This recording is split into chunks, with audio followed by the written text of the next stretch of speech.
بسم اللہ الرحمن الرحیم۔ السلام علیکم ناظرین، میں ہوں جیم جمالی اور آپ دیکھ رہے ہیں ڈیجیٹل کے سب سے بڑے چینل نیوز پاکستان کا پروگرام اے ٹو زی۔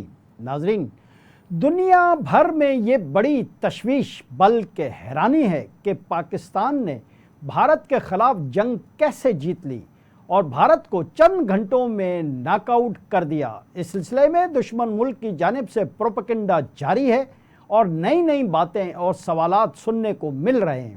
زیادہ تر پاکستان مخالف قوتوں کا یہ ماننا ہے کہ پاک بھارت جنگ میں چین نے پاکستان کو بھرپور انداز میں سپورٹ کیا، جس کی وجہ سے پاکستان نے جنگ کے دوران اور جنگ کے بعد آنے والی خبروں سے دنیا کو حیران و پریشان کر دیا اور پاکستان کے دشمن ملک اور قوتیں دانتوں میں انگلیاں دبا کر رہ گئے۔ اس سلسلے میں chairman joint chief of staff committee general Sahir Shamshad Mirza کا ایک اہم بیان سامنے آیا ہے۔ ایک انٹرویو میں انہوں نے کہا ہے کہ بھارت کے ساتھ حالیہ تنازع میں پاکستان نے 96 گھنٹے تک مکمل طور پر اپنے وسائل پر انحصار کیا، کہیں سے کوئی مدد حاصل نہیں کی گئی۔ برطانوی نشریاتی ادارے کو انٹرویو کے دوران چین کی جانب سے پاکستان کی مدد کے لیے سیٹلائٹس کی پوزیشن بنانے کے سوال پر جنرل ساحر شمشاد نے بتایا کہ پاکستان نے جو آلات استعمال کیے وہ یقیناً ایسے ہی ہیں جیسے بھارت کے پاس ہے۔ انہوں نے کہا کہ پاکستان نے کچھ ساز و سامان دوسرے ملکوں سے خریدا ہے۔ حقیقی وقت میں پاکستان نے صرف اور صرف اندرونی صلاحیتوں پر ہی انحصار کیا تھا۔ جی ناظرین، دوسری طرف سیکورٹی فورسز ملک کی دفاع میں مصروف عمل ہیں اور فتنہ ہندوستان کے حمایت یافتہ دہشت گرد عناصر کے خلاف کارروائیاں جاری رکھے ہوئے ہیں۔ اس سلسلے میں بلوچستان کے 2 علاقوں میں سیکورٹی فورسز نے کارروائی کر کے فتنہ ہندوستان کے 7 دہشت گرد ہلاک کر دیے۔ پاک فوج کے شعبہ تعلقات عامہ کے مطابق بھارتی پراکسی فتنہ ہندوستان سے تعلق رکھنے والے دہشت گردوں کو ہلاک کیا گیا ہے، جن کے قبضے سے اسلحہ، ایمونیشن اور گولہ بارود بھی برآمد کیا گیا ہے۔ ISPR کے مطابق ایک خفیہ اطلاع کی بنیاد پر مچھ کے علاقے کچھی میں کارروائی کی گئی، جہاں سیکورٹی فورسز نے دشمن کے ٹھکانے کو مؤثر طریقے سے نشانہ بنایا۔ شدید فائرنگ کے تبادلے کے بعد بھارتی سرپرست یافتہ 5 دہشت گردوں کو ہلاک کر دیا گیا۔ ISPR کے مطابق دوسرا انٹیلیجنس بیسڈ آپریشن کلات کے علاقے مارگند میں کیا گیا، جہاں فتنہ ہندوستان کے ایک ٹھکانے کو تباہ کیا گیا جبکہ 2 دہشت گرد بھی مارے گئے۔ ہلاک دہشت گردوں سے اسلحہ، گولہ بارود اور دھماکہ خیز مواد بھی برآمد کیا گیا ہے۔ ISPR کا کہنا ہے کہ یہ دہشت گرد مختلف دہشت گردانہ کارروائیوں میں ملوث رہے تھے۔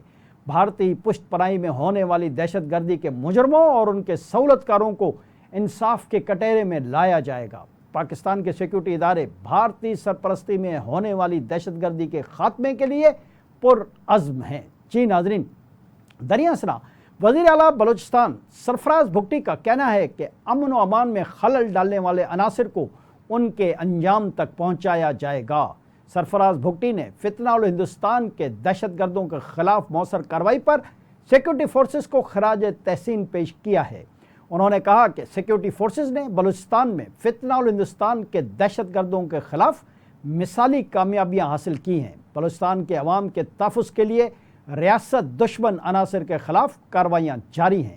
وزیر اعلیٰ بلوچستان نے کہا کہ دہشت گردی کے سہولت کار چاہے اندرونی ہوں یا بیرونی، کسی کو معاف نہیں کیا جائے گا۔ انہوں نے کہا کہ بلوچستان میں امن و امان کی ترقی میں رکاوٹ ڈالنے والوں کا ہر محاذ پر تعاقب کریں گے۔ ریاستی اداروں کی پیشہ ورانہ مہارت پر ہمیں فخر ہے۔ سرفراز بھگٹی نے مزید کہا کہ کامیاب آپریشن دشمنوں کے لیے ایک واضح پیغام ہے۔ جی ناظرین، ادھر غزہ میں اسرائیلی مظالم کا سلسلہ جاری ہے اور اب غزہ قحط کی صورتحال سے گزر رہا ہے، جس کی وجہ سے سینکڑوں بچے، عورتیں اور ضعیف العمر مرد جاں باک ہو چکے ہیں۔ عالمی میڈیا اسے انسانوں کا قتل عام قرار دے رہا ہے، لیکن اقوام متحدہ خاص طور پر مسلم ممالک خاموش تماشائی کی طرح صرف محتاط بیانات کی حد تک محدود ہیں۔ لیکن اس سلسلے میں اہم ڈیولپمنٹ یہ ہے کہ بائیڈن دور کے ترجمان امریکی محکمہ خارجہ میتھیو ملر نے غزہ میں اسرائیل کی جارحیت کو تسلیم کر لیا ہے۔ واضح ہے کہ امریکہ ہر دور میں اسرائیل کا سب سے بڑا اتحادی اور سپورٹر رہا ہے۔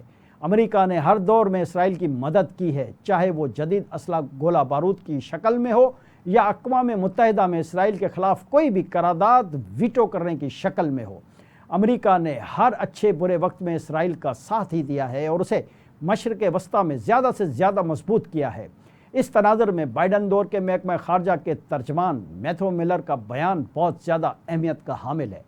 میتھیو ملر نے کہا ہے کہ اسرائیل غزہ میں جنگی جرائم کا مرتکب ہو رہا ہے۔ انہوں نے ماضی میں جنگی جرائم کی تردید کرنے سے متعلق سوال پر کہا کہ وہ ان کے عہدے کی مجبوری تھی۔ یاد رہے کہ اقوام متحدہ کے امدادی شعبے کے سربراہ ٹام فلیچر نے بھی 2 روز قبل ایک انٹرویو کے دوران اس بات کا اعتراف کیا کہ اسرائیل کا غزہ میں خوراک کی رسانی کو روکنا جنگی جرم ہے۔ کھانے پینے کی اشیاء کو اس طرح زبردستی روکنا فلسطینی شہریوں کو بھوک سے مارنے کی کوشش ہے، جو کہ ایک جنگی جرم کے مترادف ہے۔ ٹام فلیچر نے کہا تھا کہ اسرائیل نے 3 ماہ تک خوراک کی تحصیل کی مکمل ناکہ بندی کے بعد پچھلے ہفتے انتہائی معمولی مقدار میں خوراک غزہ پہنچانے کی اجازت دی۔ ان کا کہنا تھا کہ ہم دور سرحدوں پر خوراک کے انبار دیکھتے ہیں، مگر سرحد کے دوسری پار یعنی غزہ میں لاکھوں کی تعداد میں تقریباً پوری آبادی بھوک سے مر رہی ہے۔ علاوہ ازیں فرانس نے بھی غزہ میں عورتوں اور بچوں پر مظالم کے حوالے سے تشویش کا اظہار کیا ہے اور اسرائیل کو متنبہ کیا ہے کہ اگر اس نے عورتوں اور بچوں کو نشانہ بنانے کا سلسلہ جاری رکھا تو پھر فرانس کو اسرائیل کے حوالے سے اپنی پالیسی پر نظر ثانی کرنا ہوگی۔ لیکن حقیقت یہ ہے کہ اس وقت اسرائیل کس کی نہیں سن رہا اور غزہ میں گولہ باری کرنے کے ساتھ ساتھ اس نے غزہ میں خوراک کی سپلائی بھی روکے رکھی ہے، جس کی وجہ سے غزہ میں قحط کی صورتحال ہے۔ معصوم بچے اور عورتیں بھوک سے مر رہے ہیں اور دنیا اسرائیل کے سامنے بے بس کھڑی ہے۔ آج کے لیے اتنا ہی۔